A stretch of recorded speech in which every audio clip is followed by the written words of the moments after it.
When I first came up to Johannesburg, my very first interview was with a guy in a dental lab, and he wouldn't give me the job because my name Collin, he thought I was white. Oh.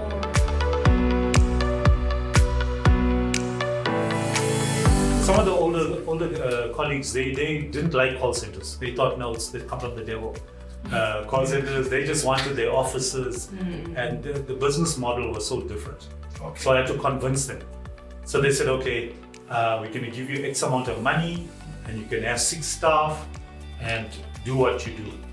So in 6 months, I showed them how successful that call center can be in that space. And then they gave me, within no time, I had 300 people working in that call center. That was back in the day when those type of contact centers didn't exist. I worked for a very, very old Jewish white man that taught me business acumen. Okay. Taught me how to read, an account to say, is your business doing well, not doing well. So Collin, if you don't mind, and just share with us like your journey, from when you were born and up to now. And actually like if the key things that we would want to speak about, like I spoke to you. It's like the key nuggets, the lessons, that you got there, in the journey of life, and some of the key things that you can share with, with people, especially youngsters, youth, because mostly our audience is quite youth. Okay. And also we're going to be speaking with also parents, Yeah. because with the times things are changing. It's not everyone who understands. Like now a child can come and say, I want to be an animator. And then you say, what's that? Well, I don't know what it is. Yeah, so things like that. So, but we mainly want to understand your journey, the key challenges, things that you thought when you started, and up to now running 4 businesses. So I'm Collin Govender. So I come out of a very, very poor background. Born in Durban, 1973. That's where I lived for most of my life. Well, not most of my teenage years. Yeah. And in Durban, I lived in a very, very closed environment. In that environment, now that when I look back, I see it as really being a hindrance to who we want to be in life. Because in that space, you are closed off. You don't see. You don't know what Joburg is about. You don't know what Cape Town is about. Yeah. Because the group areas forced us into a space where that is all you know. And if I go back there now, I can see what my friends are faced with, and everybody is faced with. Where that's all they know. They don't know anything more than that. So I think they are very challenged in that space. But for me, I was lucky enough to leave Durban in that space and come to Johannesburg, where I could look at new opportunities, different opportunities. Yeah. So when I started off in life, I started as a dental technician. Okay. So I used to manufacture false teeth and crown and bridge work, and I worked for a dental lab in SchellingpeasSolutions in Durban. Yeah. And then one day my wife said to me, very newly married, said to me, come, let's go try our luck in Johannesburg. Oh, nice. So we're in Johannesburg now, like almost 25 years. My son Ethan, he's 25 now. My family, it's my wife Grace, my daughter's 16, her name is Caitlin, and my son Ethan, he's 25. But when we came to Johannesburg, it was, we've never been to Johannesburg before. And it's the first time we got here, and we didn't really know what this whole thing about segregation and all of this was about until we reached Johannesburg. And you think, okay, this guy is Indian, he doesn't really know what, the struggle is about and things like that. Yes. But when I first came up to Johannesburg, my very first interview was with a guy in a dental lab, and he wouldn't give me the job because my name Collin, he thought I was white. Oh. You see, so I came all the way from Durban to Johannesburg. Had you not spoken to him over the phone? No, I did, but he thought, my accent was quite neutral. Okay. Yeah, and he thought that, I didn't sound And the surname Indian. didn't throw him off? No, didn't throw him off. And then got to a point where I got here and then he's like, no, sorry, my friend, I got no job for you. Wow. So that's like 650 Ks away from home. What do you do?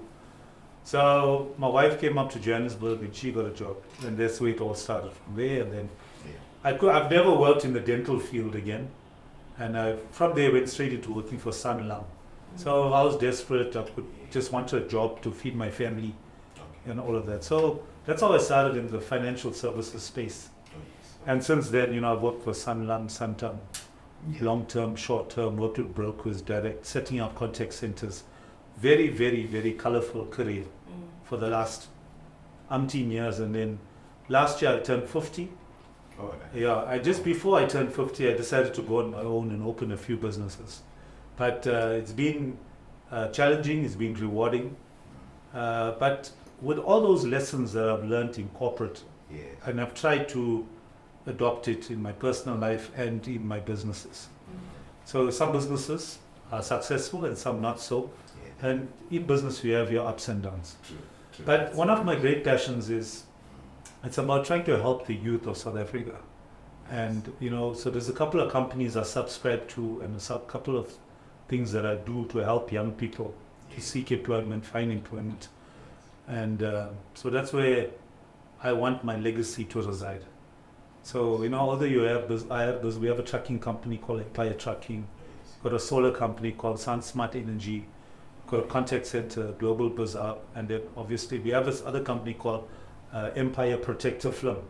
So we do anti-smash and grab on cars and things like that. So we have very diverse businesses. So your businesses, do they stem from one business and they integrated it was just let's start a solar business. Let's start a trucking business. So I'm always on LinkedIn, looking at what people have to say, and all of these things. Some of it you take with you, and some of it you leave behind. And I've heard Simon Sinek say, talking about when you own businesses, about different revenue streams and diverse businesses that are not seasonal. Yeah. So some businesses are seasonal and some businesses that can run throughout the year. Yeah. So try to get businesses revenue streams that run throughout the year. So that's where it comes from. So you don't want businesses that are only from January to March and then nothing else is happening for the rest of the year. And these businesses, they're a lot of cash businesses, but also you have to be very involved, which is very hands-on in running a trucking company. My wife and I are very vested in our businesses. We know what the drivers are doing and what's going on at every point, And then Warren Buffett says the only way to get rich is to get people to work for you while you sleep. So that's one of the key things to take place. Guys. So that's where all these different things come from. But at the end of the day, not everybody's given the same opportunity in life. That's true. And the thing that really scares me, you listen to a lot of people out there in social media that talk about youth and employment and all of that, and that's all it ever is for, So we subscribe to a company called Harambee. They're based in Braamfontein in Johannesburg, and we also subscribe to their youth platform, which is sayouth.org. And unemployed youth can get onto the platform and look for opportunities there. So it's great opportunities, whether it's stepping stone work, I call it, just to get you into an environment where you can get some experience under your belt. So there's a number of different opportunities there that one can look at. Opportunities where people earn a basic salary, commission based, all different types of opportunities. And the sad thing is, a lot of you don't know that these platforms exist. So it's more of like awareness. It's more about awareness, and people can call in there, get advice. Get advice, and it's a great company because if you go through their program and if you understand what they stand for and what they do and how they do it, you'll be amazed. They will even teach you, what to say in an interview, they'll even give you clothing, shoes, and a jacket and clothes to dress up for an interview. So when you're done with the interview, you go back, you return the clothes, and then you get feedback from how the interview went and that kind of. So a lot of people don't know that. Yeah. You know, they think, oh, I can't go for an interview, I don't have a jacket. Yes. So that's the type of company that can get you, you know, to that interview. Yeah. So we are looking currently at different opportunities for the unemployed youth. Yeah. There are a number of different spaces. Okay. In the training space, contact center space. Now, it's inbound calls, outbound calls, whole array of different things. Yeah. And then also, you know, also would encourage companies to go into there and to register as a partner with Arambi. So if you do have opportunities, you can advertise in their space and give youth that opportunity. You know, and it's nationally based. Okay. So you got support staff in Cape Town, in Durban, wherever in the country or nationally, Yes. and they can give you. And with these companies registering there, is it like also they can also get expertise from the youth that are trained, or is it? So there is a database of youth that's currently available. So they say that the youth are work ready. Oh, yes. So work on the database are work ready that can go into immediate employment. Okay. Yeah. So it's not like, because Arambi takes them through courses where they can be work ready for certain environments, certain sectors. Yeah. They can't do that. So it just depends who registers on the base, Yes. you know, and what opportunities are available at that time. You That's- know, as the opportunities keep on popping up, you'll get alerts on your cell phone. So yeah. it's very interactive. That's Yeah. great. So that's one of the good things That's, in terms of this company, Arambi. that's great. Yeah. So, you know, and then, you know, going back to my career, Yeah. so I've been in the financial space for a very, very long time Yeah. with a number of different, you know, high-end companies. So about how many years? Yeah. Sure, just over 23, 24 years. So, Yeah. Sanlam, Yeah. Santam, Outsurance, Discovery, Yeah. F&B, a number of different divisions, about 5 different divisions within F&B. You should give you a second name, Collin Financials. Yeah, so we learned a lot in that space. You know. Yeah. We learned, firstly, is how to be with people. Yes. You know, and if I could ever say, you know, to have a great attitude Yes. is really, really will determine what altitude you get to in your career. Definitely. I think a lot of people they dismiss or discount Yeah. how a great attitude can carry you forward. That's correct. Number one. That's very true. I think also, you know, like in your career, a lot of people want to say a lot of things Yeah. to give you advice and things like that. Yeah. My only one thing is don't take advice from somebody that hasn't done anything. Okay. That's my big piece of advice. It's Yeah. because Anything is anything. anything, because you know, if you see people that are trying all the time, that means they have learnings under their belts. Okay. Now people want to give you advice when they haven't even tried a single thing. Theory. Yeah, Selling. yeah. So it's all about making the mistakes. Yeah. You know, and in my career, I worked for a very, very old Jewish white man that taught me business acumen, Okay. taught me how to read, you know, an account to say, is your business doing well, not doing well?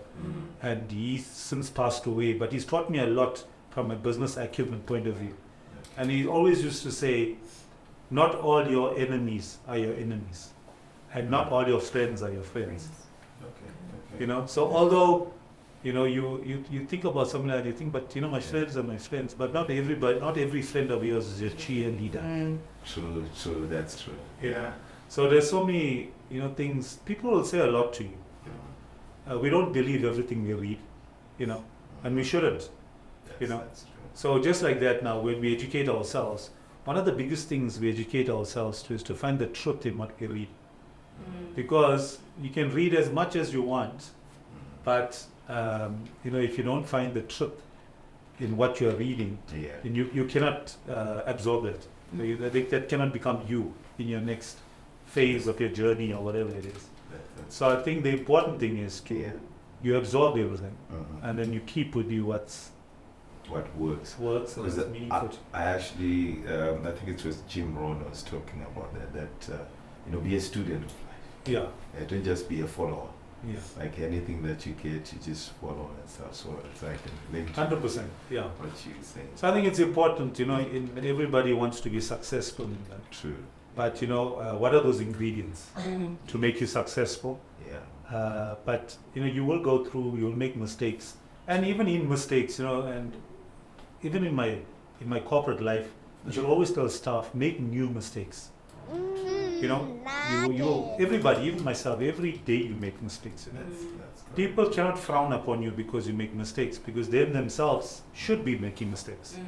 Because if you're not making mistakes, then it once again says that you're not doing anything. Yeah, that's You only can make a mistake if you're doing something. Yeah. So yeah, people will frown upon you, but also it mustn't be expensive mistakes. They have to be calculative. Yeah. So and the big thing in life is about having fun.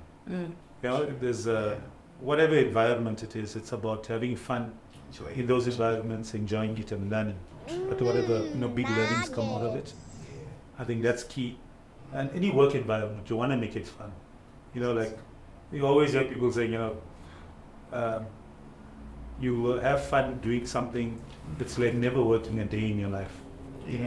So it's true and it's not true. There's two sides of work. Number one, you got to get the numbers in, you got to get the job done. That's the serious part of it. And you can't discount that at any point. And then also, you can have fun. 5 days you dress down, make it a fun environment. Just depends. To enjoy it. We work in all these environments, we know. But at the same time, it's got to be productive. That's productive. Yeah.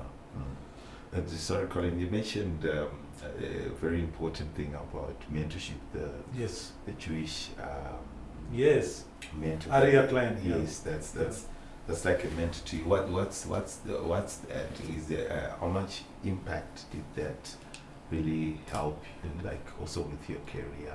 I'm pretty much sure that you had like a lot of lessons probably right now that you're using as well. Yeah. No, definitely. With REI, it taught me a lot, in business. And some of the things I was afraid of, like I used to be afraid of just talking to white people that had senior roles in the company.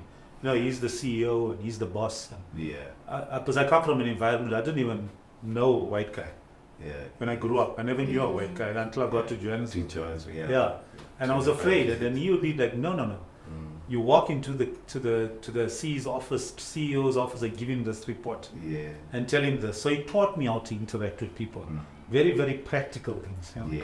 So I think especially in a corporate environment, everybody just expects everything to be practical, not practical, theoretical, and from there you can learn more. But he taught me very important practical things, how to read a report, and how to not to embarrass myself in meetings, what to say and how to say it, and when's the right time to say things. So very, very practical stuff. And he and I would sit and have lunch, and he would try to understand me, to say, but why do you say it like this? Why don't you say it like that? So I said, no, based on my upbringing, we've learned not to say it like this. It's disrespectful. And then he would say, no, it's not disrespectful if you say it like this. So that's what he taught me, practical things. Then I could speak to the CEO, and I could speak to my boss. But sometimes I didn't even want to raise a point to my boss, even if they were wrong, thinking that I'm being disrespectful. You see? And in those environments, it runs into hundreds of millions of rands. Like F&B insurance, that type of a company. It's a lot of money if you don't talk up in time. It can cost. So I learned that. And then I also learned, I learned how to see through the nonsense with people. So he taught me how to read people. So I can very quickly, just by talking to somebody for 2 or 3 minutes, and I can tell you whether we should employ this person or not. It talks to a lot of things in terms of trust and transparency. A whole lot of different things that one would, if you want to employ somebody very quickly, and if you don't have time, very quickly you can say, okay, should I take this person in or not? Whether I was in a corporate environment or in my personal businesses, it's very important because you can say, okay, is this person going to waste my time? Can I invest in this person? Are they the right person to invest in? And you need to make sometimes a split decision. I had to employ somebody today is Saturday. Yesterday. I had to employ somebody yesterday. Okay. So we have a... one of your... well, no, this is actually another one. This is... I'll put 2 come to 5. So this is a old mutual. It's actually an old mutual insure franchise. Yeah. And we had to employ somebody there to make appointments for financial advisors to go out and see clients. And the lady that was there wasn't doing so well, so I got in somebody else. It's okay, we're going to give you an unemployed person. We're going to give you an opportunity. However, I only have like 30 minutes to talk to you. I need to be somewhere else on the other side of Johannesburg. And in that 30 minutes, I could see immediately I wanted to employ this lady. Okay. Because of the questions I asked and the answers she gave. Oh, okay. Very precise. Yeah. So that's actually important. Yeah. So some of the questions I asked her were financial questions. Okay. So I could see she had a blue personality. So a blue personality is a person that obviously has the detail-orientated person. And although I'm not blue, I'm sunshine yellow. But there's times I go from yellow to blue to green to red. Okay. So it takes me a very long time to get red. Yeah. So I could see if I'm sunshine yellow and then my second one is blue, which is detail-orientated, she's blue. So if I need the detailed information quickly, she can give it to me quickly. Yeah. You know, so you use those things in life, like things that are insights and all those different programs. Yeah. A lot of people discount it. I know they don't think it adds value. It does add value at some point. Yeah. It does add value. So I had to make a decision very quickly, and that's the decision I made based on that. That's So you use whatever you gather in your experience, and then you get to a point where you can use it. I know out there, it's I'd speak to a lot of youth, in terms of employment and things like that. Yeah. And a lot of people get very despondent. They're despondent regarding what's happening in the country in South Africa. Yeah. With the political situation and a whole lot of different array of issues and challenges we are faced with in the country. Yeah. I want to say to the youth is, don't lose hope, because the hope is within them. That's correct. The hope is within them. So they must not lose hope. A lot of people will have a lot to say to them. Yeah. But they can only find that hope and the greatness in themselves. That's correct. Nowhere else. Yeah. So everybody might think at the end of the day, someone's coming to save them. Yeah. They are their saviors. They are going to save themselves. And that's true. They say after they cut the umbilical cord when you, that's when you're on your own. You came in alone. Yeah. Wow, is it? But the very, very important thing is that if you go and look at people that are most successful in life, where have they found that encouragement? Where have they found that to move forward? Is they found it within themselves. 99% of them have found it within themselves. Sorry to cut you off. Talk about encouragement. Yes. You mentioned that you went to the dental interview and you were... I want to know that initial feeling when you walked out and the door closed behind you and you stood there, you're like, okay, I've got nothing. I'm in Johannesburg. Where? I don't know what's happening. Where do I start? Yeah. What motivated you to say, Sorry. This handle came. Sorry about that. Sorry. So, So it was a very, very tough pill to swallow. Number one. So when I walked out of there, the feeling, before I even left that premises, it was a feeling of emptiness. Yeah. So it was very, very empty, feeling like, what's next? What do I do next? So it was, I didn't know what to do. What do I go home and say to my wife? Yeah. Because for me, I felt like, okay, I got an interview. I'm about to be successful here. Because at that time, whatever the process that I was doing in the dental space, I was very, very successful at it. Yes. Yeah. So I was one of the only guys in Durban to actually handle that process that I've learned. Sorry, had you started anything in dental? Dental technology. Already? Yeah. Dental technology. So it was a very empty feeling to know that, okay, this is my life. Yeah. And that this guy just, said, no, it don't work. Because, you went from having this expectation of having the job and you're planning forward now, what do you do and all of that, to there's nothing on the table. So it was a very empty feeling. Yeah. So and I'm generally a very, very positive person, but when something like that happens, you're like in pieces. What do you do next? So I had to find it in me to pick myself and gather myself and say, okay, what is the next thing? So the next thing now I went into was survival mode. What's next? Yeah. And then I applied for umpteen jobs, and then I was successful with Sanlam as a financial advisor. So I went for a lot of training, and then my whole career started in the financial space, And in the financial space, I worked for all these blue chip companies. And then I got to a space where I took a very keen interest in setting up call centers. Okay. So, the very first call center for First Link Insurance that became FNB Insurance, I was the one that was instrumental. Some of the older colleagues, they didn't like call centers. They thought, no, they come from the devil. Call centers, they just wanted their offices, and the business model was so different. Okay. So I had to convince them. So they said, okay, we're going to give you X amount of money, and you can have 6 staff and do what you do. So in 6 months, I showed them how successful that call center can be in that space. And then they gave me, within no time, I had 300 people working in that call center. So it was very, very successful in that space. And after I left, they tried to rekindle this a few times, but it never worked. Yeah. So I think from that as a disappointment, that experience, it turned into something else. So and that's what lit the fire inside me. Was although I'll never speak to that guy who said no to me for that interview, but inside me somewhere I know I turned it around. So it's come back to it's in you. It's exactly. It's in you. Yeah, and I say, and I can understand, the economic state of the country and all of these things. And a lot of people have, disappointment, and they, especially youth that finish school, they want to go out there and they want to make it happen, and they should do nothing but that, is to make it happen and happen for themselves. Nobody is going to do it for them.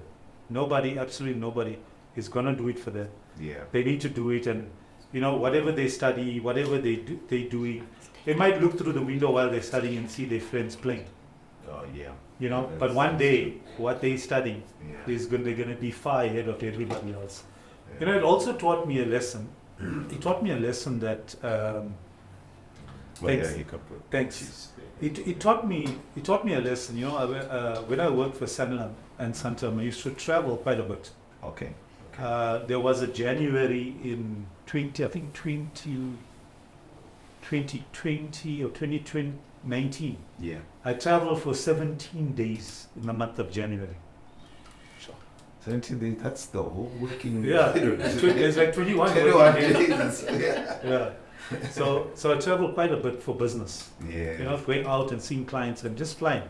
From Cape Town to Bloem, from Bloem to Durban, from Durban to White River in Mpumalanga. So it's commitment, Yeah. And I used to tell myself something, and I used to say, and I firstly I didn't count myself as being lucky, because the novelty of flying and all of that wears off. So travel wears off. Yeah. And I also spent a lot of time away from my family. Yeah, that's the thing. A lot of time away from your family. What was the message from the kids? But I also found it to be, I was working and achieving something. Because I used to leave very early in the morning. Sometimes the shuttle would fetch me at like 4 in the morning. 4 in the morning to get to OR Tambo for a 6 o'clock flight, to be in Cape Town at 8. And then you walk back into the house at 10 o'clock at night. Wow. So that's my sacrifice in my career, in my livelihood. That was my sacrifice. But one of the things that I took comfort in, I was being successful while the rest of South Africa was sleeping. Yeah. So when I was leaving to be successful in the morning, South Africa was sleeping. Yes. So I was ahead of the game. That's true, yeah. So people still had to wake up and go and brush their teeth and have breakfast. I was already ahead of the game. So I took lessons like that, and then also I tried to turn those into positives. Otherwise, you live a very unhappy life.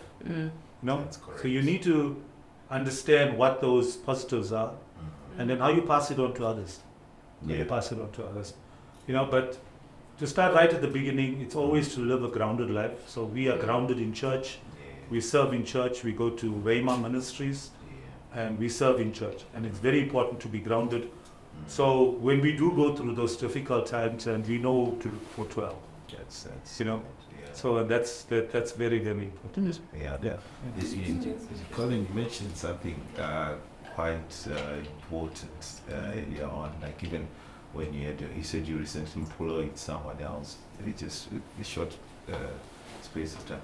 You mentioned that attitude is more important than any other thing. I actually say attitude is more important than intelligence. I believe so. Yeah, because the attitude will make that person want to, even if you don't have that skill. Yeah, 100%. Because if you're positive, you will get to. It's become such a cliche. If you look everywhere, whether it's on LinkedIn or social media, whether it's YouTube or where, people are always talking about, hiring for attitude and not skills and the CV itself. How many people actually practice that? Very little people, So when you hire for attitude you can hire for a person's attitude, because the attitude is a thing that's going to make them wake up in the morning and get to work even when they're not feeling good. Even if there's a company out there that doesn't have a good culture, Sunday morning or Sunday night, you would understand very quickly what your company culture is about, because those butterflies in your stomach on a Sunday night, like the clock is ticking. I'm gonna wake up. So are you amped up to wake up to go to work, or am I feeling ill? Is my leg sore? Or is something sore? I'm not going to work. So it depends on that. Largely depends on it, because and if you are not a self-starter, then you're not going to want to go to work. If you don't have a good attitude, all of a sudden you're sick every Monday. Because you don't like your manager. Wednesday and Thursday and Friday. And you don't like your manager, or whatever it is. So at the end of the day, that's why I say a great attitude is something that really gets you ahead. I'll share an example. And I have a friend that I schooled with. And I always say this is his success. It's his success. So it's amazing how one can change their life. It's absolutely amazing, based on their attitude, like what we spoke about, and based on what they put behind themselves, the energy that they put behind. So I have a friend, his name is Yunus Ismail. I grew up with him, primary school, and at some time in his life he fell on the wrong side of life, and we all have had those exciting times in our lives. And then we grew up at some point. Yunus used to be a taxi rank manager for Umhlanga taxi rank in Durban.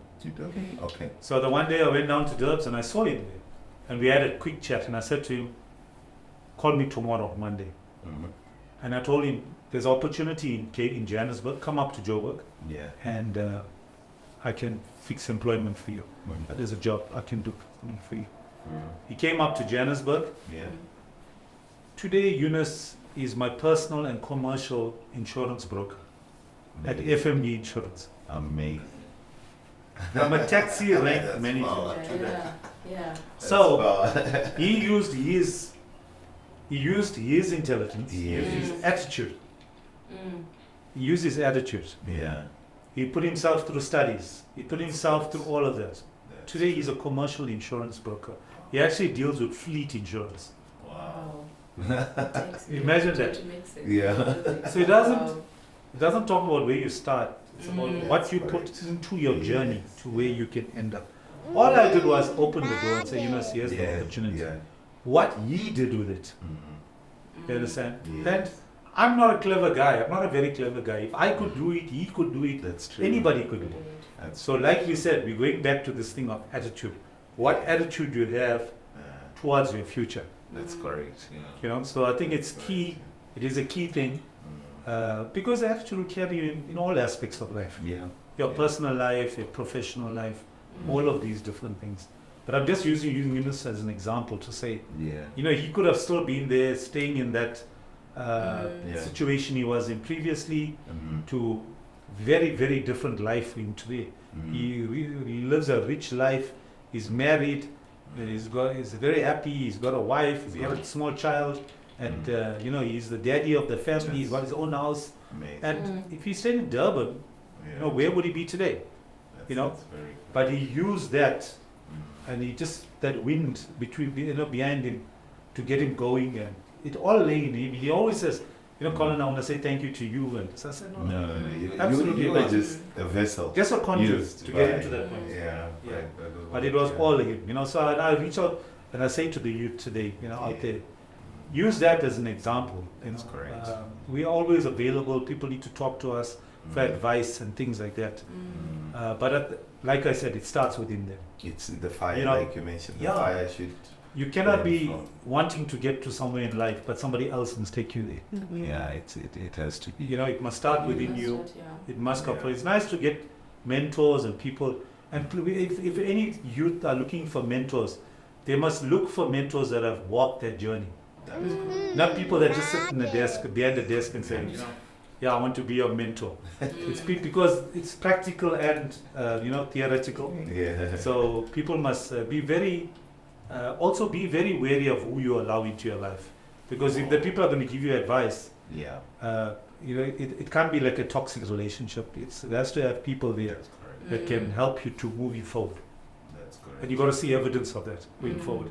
So you can't be meeting with somebody and talking for 20 weeks, and there's no value change, and you're not seeing growth as well. I like that because I think a lot of the young guys also need to also understand, anyone actually, the more you expose yourself to positive stuff, you get positive things. Outcomes. And the more you expose yourself to negative stuff, you get negative things. I think it's important to be grounded in life. And I must always also say, youth get desperate. In life, things can get bad. People get desperate. They look onto opportunities that are not always legal and things like that. I must be very, very careful of people. Sometimes, social media, they put the wrong image out there.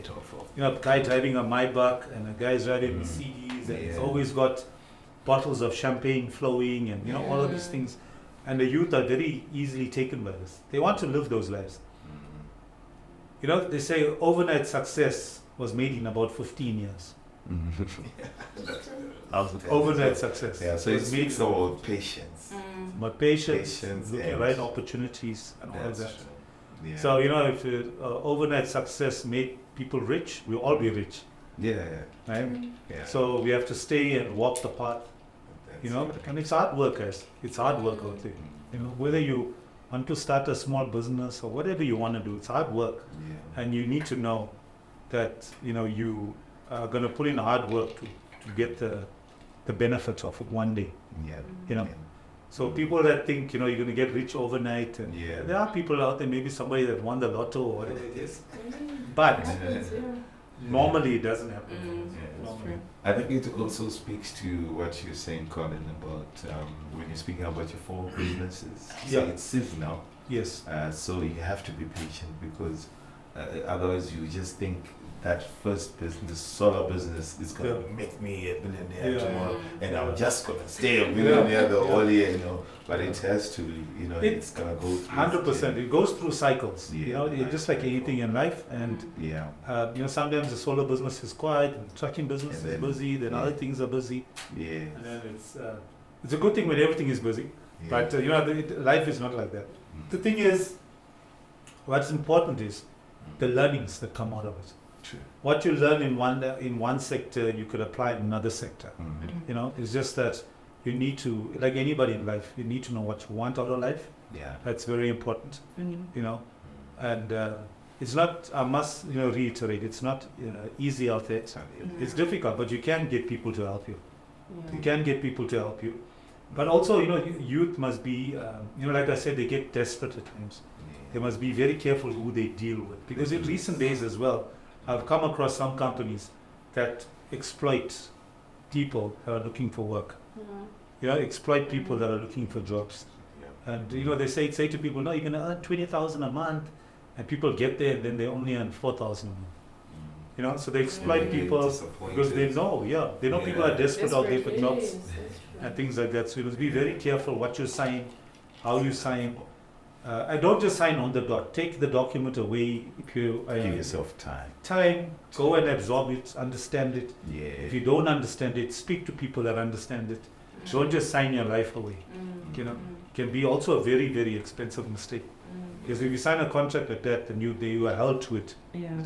You know, so be very, very careful of people out there these days. And you know, unfortunately, there's unscrupulous people. Yeah. People that just, see what's the best in it for themselves. So them, yeah. So you can be very careful. Yeah.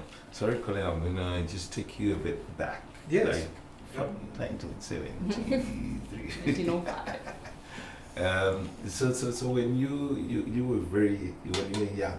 Yes. What was like that dream? I know you mentioned that in Durban, because of exposure, you had a different mindset. Yes.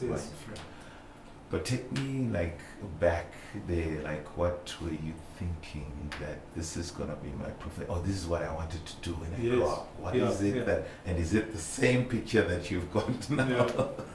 Yeah. So when I was growing up, I was very artistic. So drawing and painting, and I even did that in school. That's the yellow in you, eh? Yeah. So, and at the end of the day, I wanted to study architecture. And I wanted to, things didn't work out like that. I was very interested in architecture and all different types of, I found buildings to be like fascinating. Yeah. Up till today.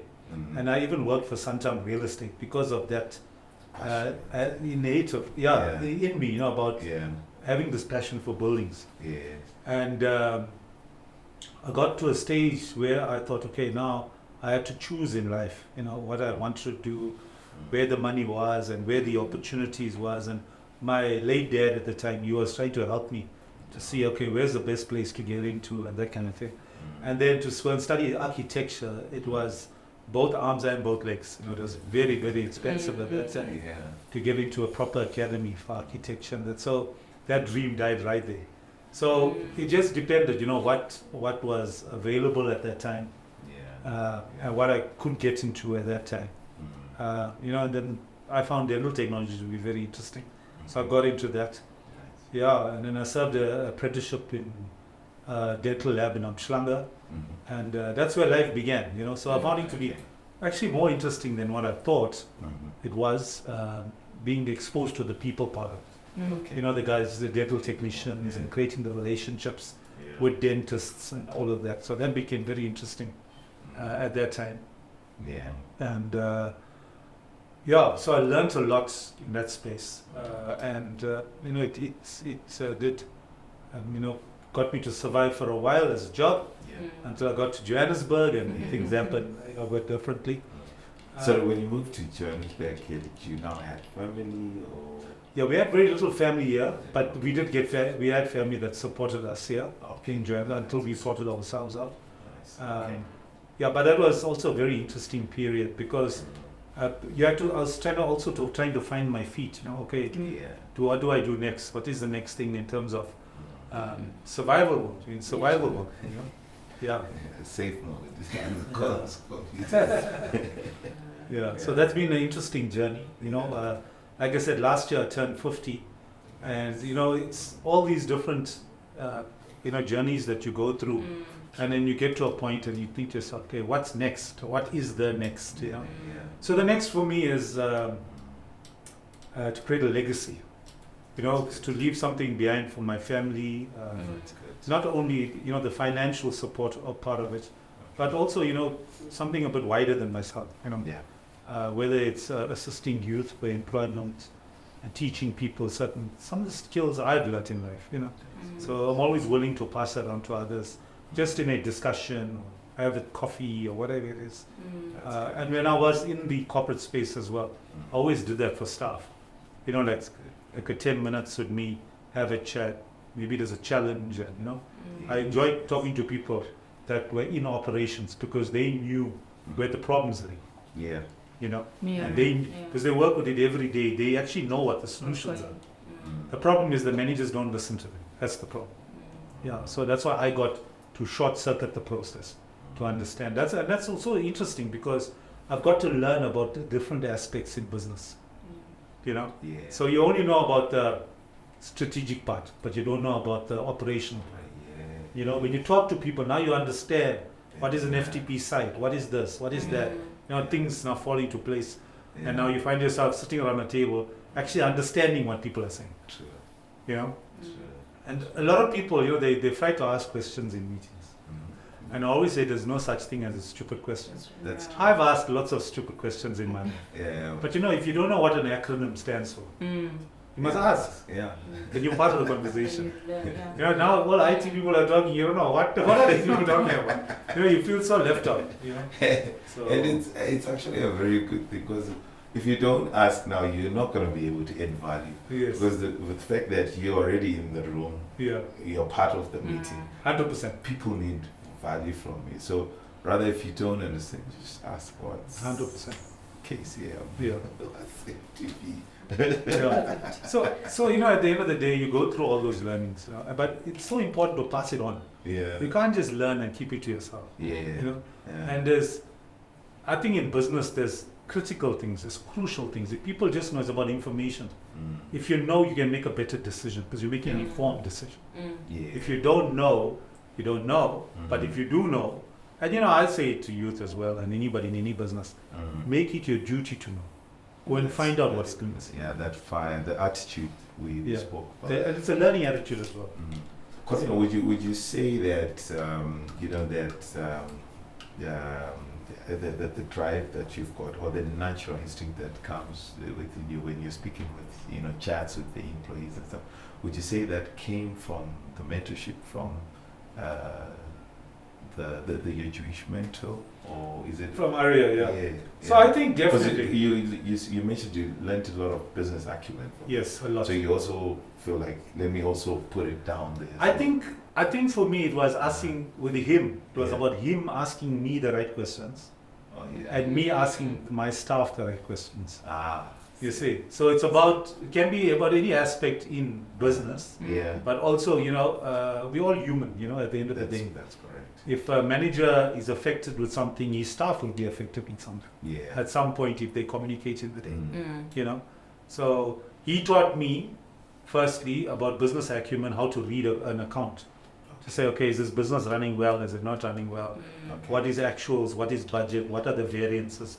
Why they are variances? That's very important. Mm. Those numbers you have to translate into reasons. Oh, So yeah. why are you short on target? Oh, there you But there has to be a reason. Mm. You know, now that part of it, when you translate that, you translate into asking questions to people, which are yourself. Why are you not on target? And there's a way to ask it. Wow. That's very important. And there's the reason why there's a way to ask it is because not only you're asking them why are they short on target, Mm. but indirectly asking them what are they doing to make up for the time. You see? Yes. Yeah. Yes. So that's important. But you're asking them in a way where they would want to do better than they're actually doing. That's great. Yeah. That's great. Yeah. In the way you ask questions. So I learned a lot from him. Mm. You know, we always used to have our time away to just to chat and to understand, you know, how's business, to do like a deep dive with me to see is it going better. So he's the guy that gave me the opportunity to open the contact center in FMB. Oh. Yeah, so always checking on like how's it going, you need more help, you need Yeah. this, you need more money, and I'm like, no, we don't need more money. You know, because we started making a lot of money in that Yeah. space because of the business model, you know, so they've never seen that kind of profit from a business model the way we had set that up there. So he was trying to understand it. It wasn't his forte, you know, but to understand like the outlay is so little, but you're making that kind of money, you know, compared to the conventional model. So I showed him a lot of things. He showed me a lot of things. Yeah. It was a very good, successful relationship. You know? And with these interactions, was it just only on the phone, or you were also having like, you know, the minute, hour go to where he is, or So his office was not far from my office. Okay. Yeah, so he'd always so it pop was like by. face to face? Yeah, as face to well, face. and then also Yeah, calls, I love checking spending out. time with him. Absolutely love. Yeah.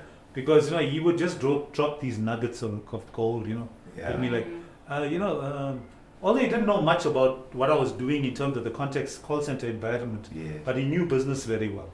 You know, and then he said to me, okay, this person is doing this from this time to that time. What if that person focused on this as well? And I was like, oh yeah, let's try that. And it worked, And, Nice. so he had some input.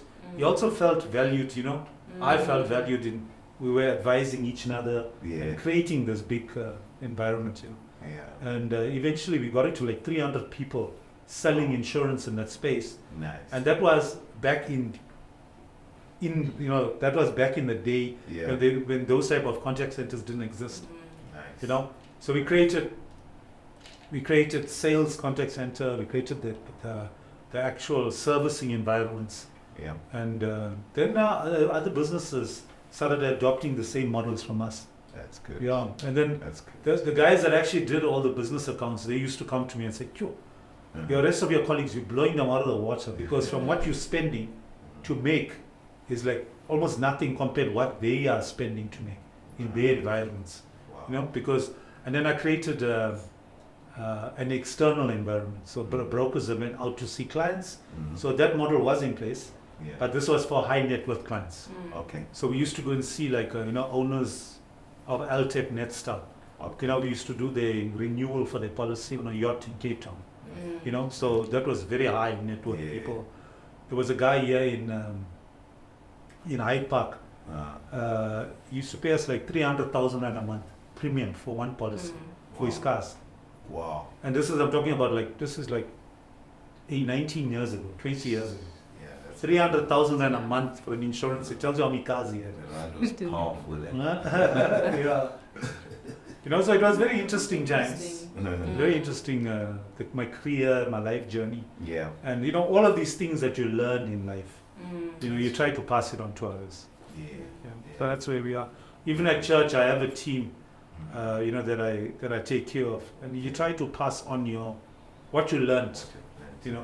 So I'm there serving for about 20 years at church, and you think, okay, what I learned now, how do I pass it on to the younger guys? And it empowers them.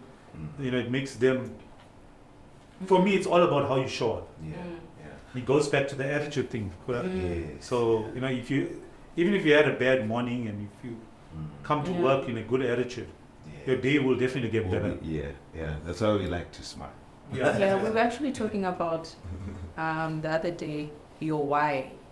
Be very important to you when you're doing. What is your why? 100%. Why are you doing it? And that would probably motivate you to go to the next level.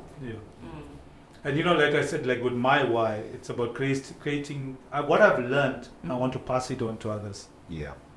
Pass it on to others, teach others, and you never know, something might click in somebody. Even if you make the difference in one person's life.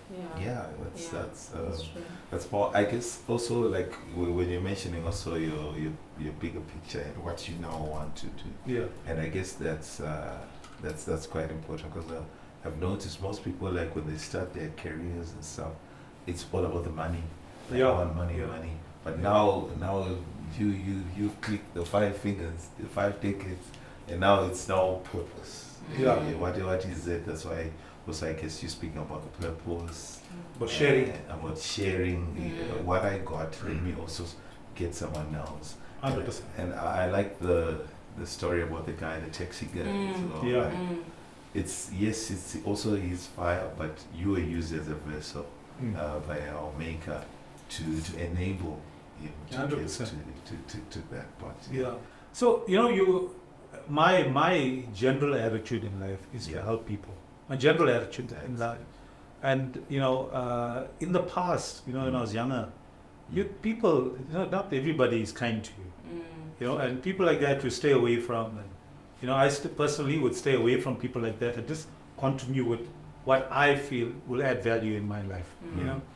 Like I said, not every friend of yours is a friend of yours, and not every enemy of yours is the enemy. And when you go through certain experiences in life, and he teaches you certain things, he teaches you, and then you will learn how to be with people, because you don't know what somebody wakes up in the morning, you don't know what they're going through.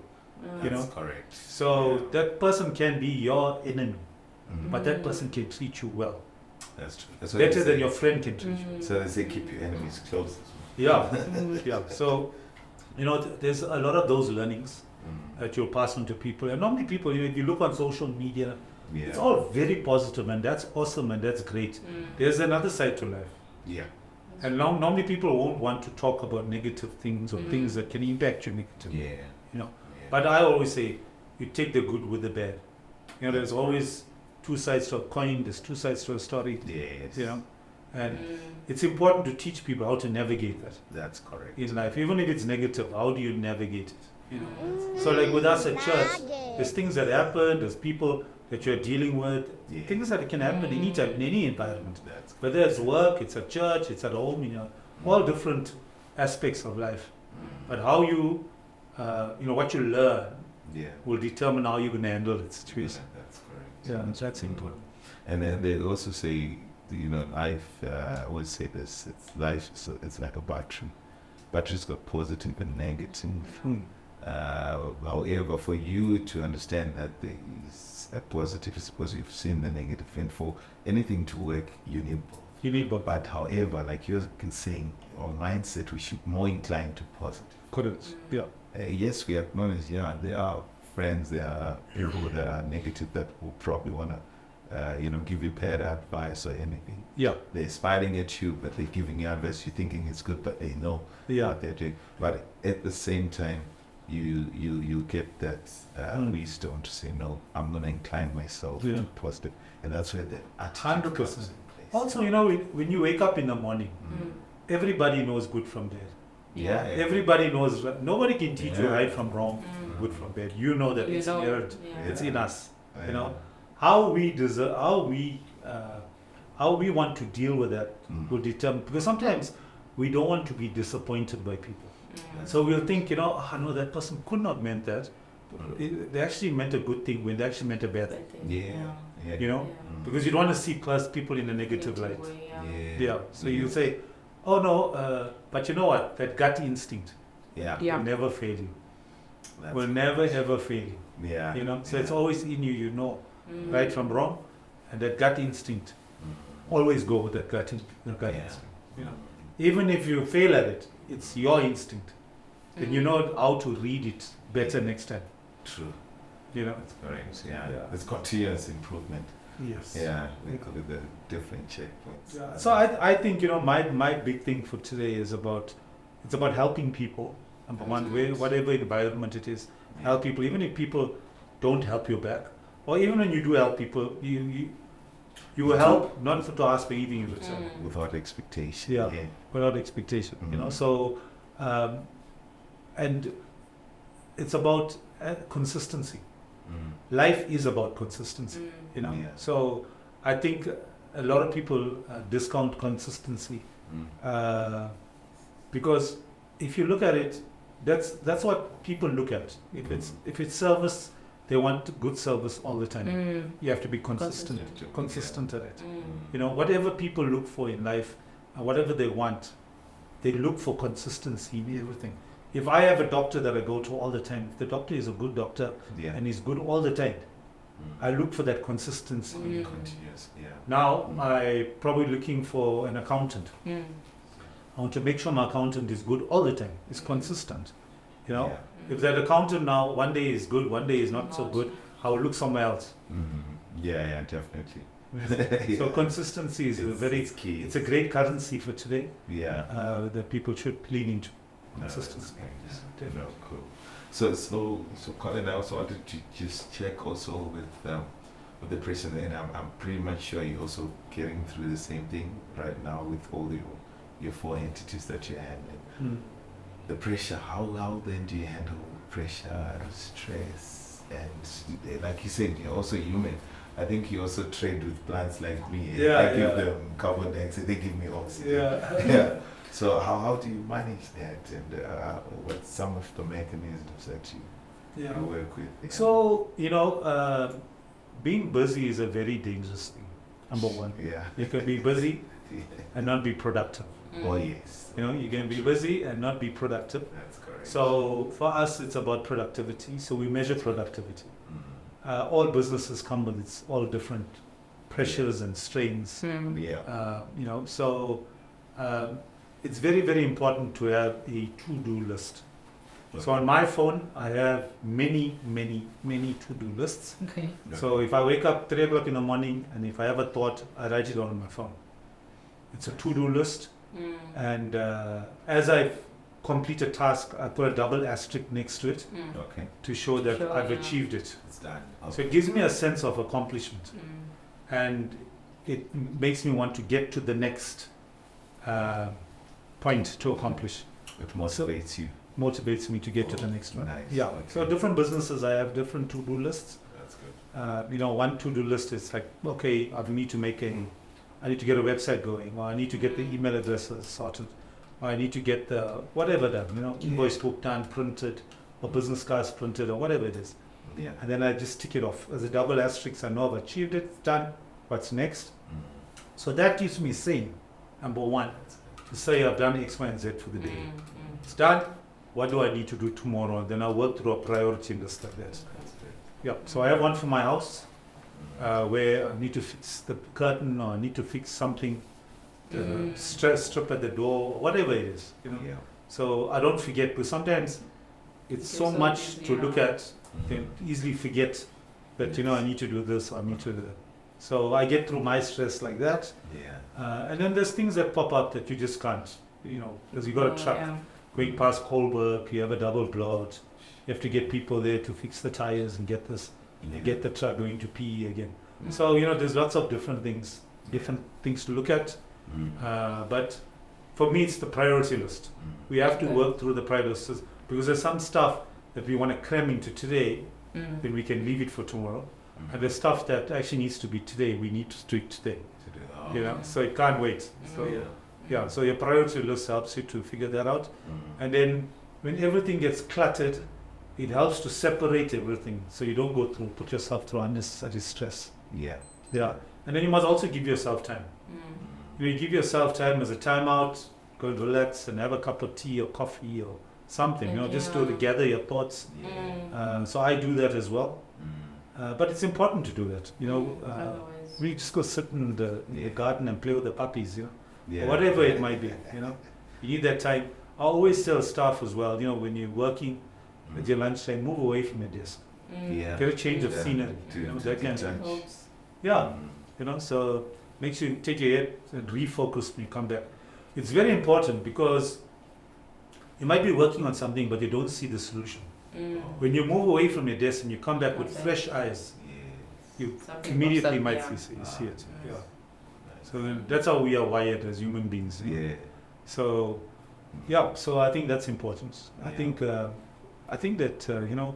especially in one thing I've learned in corporate is that people don't ask for help. People do not ask for help. They think that if you ask for help, it means you don't know much, you know little or incompetent. So you must learn to ask for help. It makes the job easier. Today someone asks you for help, tomorrow, it's the other way around. That's makes your job easier. So it's one of the golden nuggets. Ask for help. That's important. Really important. That's cool. That's cool. Collin, I also wanted to just ask, I always got this question that I always ask before. What makes you smile? What makes me smile? Yes. It's my family. Definitely my family. So everything I do, everything, I'm about, it's about my family. Yeah. So, like I mentioned, my wife Grace, my daughter Caitlin, and my son Ethan, pretty close. Plus they are top achievers. My son, he's a top achiever in his field. And my daughter in her schooling space, she does exceptionally well at school. And my wife in the accounting space, she does very, very well. And my son lives on his own now, but every Saturday he comes home and we sit and have a chat and just to catch up what's happened in the week, and so it's that value. But I think for me it's about family. At the end of the day, and very importantly, your family supports you in anything and everything, where nobody else does. So it's important not to mix up your loyalties. Your family comes first. And our founding pastor of our church, Pastor Ray McCauley, he always said, it's God, it's your family, then the church. Yeah. You know, and he puts it in that priority. Yeah. Family university. Yeah. Yeah, that's good. So that's what we move towards in anything we do now in life. You know, so church it's a crucial part for us. Yeah. So we take a lot of our learnings out of them. We apply it in our day to day. Yeah. And any sports or? I used to play quite a bit of sport when I was much younger. A lot of volleyball. Yeah, volleyball. So a lot of volleyball that's led to some spinal injuries and things like that. Yeah, over the years, and then played a bit of golf with my son. So my son, he loves playing golf. Yeah, so he loves to play golf. Played a bit of it with him. Okay. But now, not too many sports. Yeah. Not too many sports. Teach me. A lot of people are talking about this golf thing. Yeah. I think it's a message. No, my son, he's very, very good. Very, very good. Yeah.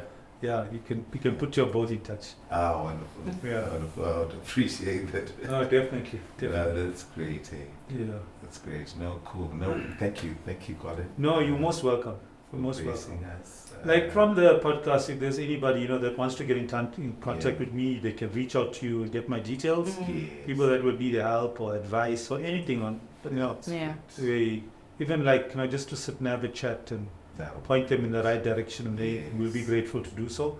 If we can't get them help immediately, we can seek help for them. And see through our network who we can use to assist them as well. That's correct. Yeah. And I guess maybe also what you also mentioned, the fire has to also start from within. And like you mentioned, if I hadn't moved to Joburg, I wouldn't have been exposed to see like what's 100%. Really happening. So they also have to take that first step, initial step. 100%. And there are vessels that can point them to the right. Just to add to that, it's people. You need to know what they want in life, and who can they get to help them to achieve those goals in life. Even if they want 100% of it and get to 80% with somebody's help, that would be great. To push them in the right direction, give them advice, and put them in contact with people that can assist them in their careers. And where people will need help, like I'm talking about the SA.mobi platform. The SA Youth.mobi platform.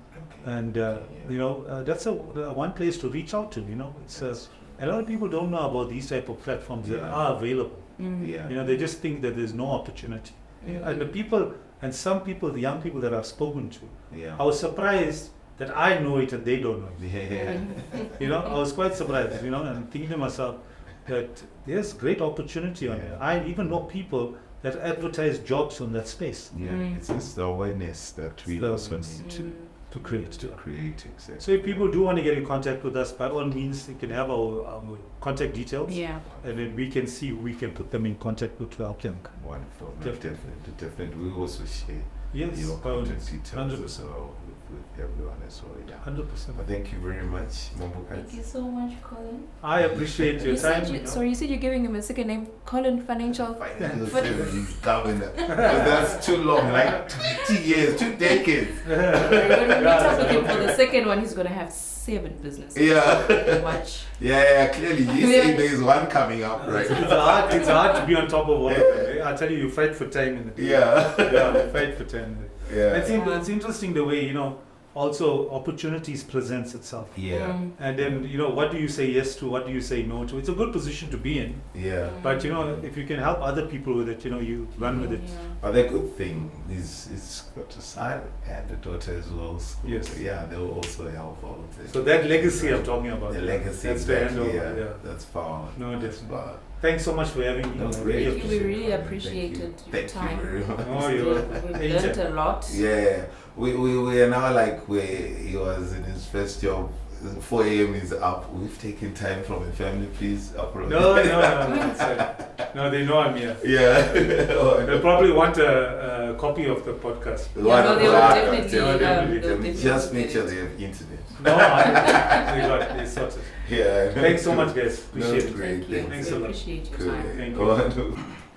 Congrats. I think we had an amazing guest here. Yes, Collin is amazing. Collin is, you said Collin Financial Services Govender. Yeah. So, sure. But you see, these are some of the key things that we need to also see, because the first thing you mentioned, he was from Durban, and he never was exposed to in Joburg after so many years, and from there that's when things started kicking in his space. Exposure is good. Exposure is good. Exposure is good. But I also like the fact that he did not use him being confined in Durban as an excuse. Yeah, that's because a lot of people would say, no, but because of my upbringing, then I can't. No. Yeah. You can change your life, your own story, pave your own story, and do what you need to do. Yeah. That's something. He actually mentioned that as well. Like, I said, no one is coming to help you. Once the umbilic of God is cut, you are gone. It's all up to you. To that reality. Okay. Yeah, but we had like quite a lot of nuggets that we got from this. Yeah, and people also need to realize success is not overnight. It's not, you mentioned patience. It's not, and unfortunately, one instant noodles, instant coffee, instant, it doesn't. And unfortunately, that's what the current trends, that's what's really happening. With the new trends, social media, even when crypto came, people are overnight millionaires and stuff, and now it's a bit difficult to also even relate to the young generation. I think the other key thing that I liked about Collin was also the fact that he's got good values, like family. I picked that up like most of it, and I liked one of the principles because it also resonates with me. Attitude is more important than intelligence, no matter what. Because unfortunately, we just think that it's all about education, but it's just a paper. It's what you show. It's the action. Are you putting in action? Are you really saying that this is what I want to do, and I'm gonna do whatever it takes to get there? And that's what it's going to save you. Yeah, we mentioned patience. Yeah, patience is quite important. I like the taxi guy thing. Oh, that's the. That's power. But you know what? I'm trying to figure out, how does he feel when he approaches someone and he says to someone, "Could I think you've got potential?" And then someone does not have that attitude and drive, like. You know. The thing is, Collin is so passionate and he wants to see people grow and he wants to see people be great. So I almost feel like, how does he feel when he feels Kuda is amazing and he would be amazing at this, and then this person just turns out like wah. Yeah, I think some of these things is just based on your makeup. Like it's discernment. Remember when he spoke about intuition? And I think like it was, like what he said, it's life. There are mistakes, there are things, but the key thing is the attitude. Bring yourself up. Yeah, you can fall. You don't need to really prove someone. Mention the enemies, the friends. So you never know. It's but the key thing is, I think it's that attitude of good. And I think with that gentleman, that it was also a good thing. And that gentleman had fire, because he's not even saying give me credit. No, he says no. I was just there. I was just being a vessel. And I was there at the right time for that guy. That's how it sparks, and I think that's also important in life. And you're right in saying that you can tell someone that's not ready, and then what? And you naturally you want to help. Yeah, and then what? You're gonna be disappointed, and you might think. And for him, I'm not gonna call him Collin. I think he's got a calling to help. I see what you did there. Number one. I see what you did. Yeah. I know. That's a good But one. That's a good one. yeah, there's so much nowadays. I think this guy we need to speak with. another one. Yeah, I think 3. Because you see, like how so much motivated. He's got 4 companies already. Right now, you're speaking about the 5th one. Does he not have 5 already? Yeah. The one that you had the other lady was. Yeah. Hi. Like in 30 minutes. Powerful. But how do you know someone in 30 minutes? Hi. My guy, I don't even have 1. It's got 5. Hey, I must revisit my wife. I must revisit my wife. Exactly. I heard you speaking about it. I know. Wisdom comes from anywhere. Yeah. Even the kids. But I liked what he, and he's an inspiring guy. And one thing that I also resonate with him, and I know this thing was like on point for us, and it's number 1. But he's authentic. Yes. He's very authentic, and the family and the legacy that he's now working with, and he speaks of the family. And I'm pretty sure, like with the son or the daughter as well, they also got things that they would want. But with such an environment, because the other key thing that I picked up in life, you also need something external to support you and help. That's positive. But no, there's negatives as well. There's gonna be mistakes personally. There's also gonna be bad people, the enemies, the friends that he's told, and he spoke to the enemies, and they can be there. Some you don't know their motive, but it is what it is. So we need to know like exactly who's there for you. But at the same time, you can have someone who's there, but if you don't have the fire in you, then what? You're not gonna get there. So yeah, and I think we need to pull up also most of I think we need to engage more. You mentioned a lot of things about the Arambi. We need to also see how we can also engage and help wherever we can, or connect people, and see. We're here for the people. Yeah, that's why the podcast. That's and mindset. I think mindset you mentioned, that's important thing, and there's quite a lot of nuggets of this. Cool. Thank you. Yeah, my friend. I'll see you later. Assam. Adios.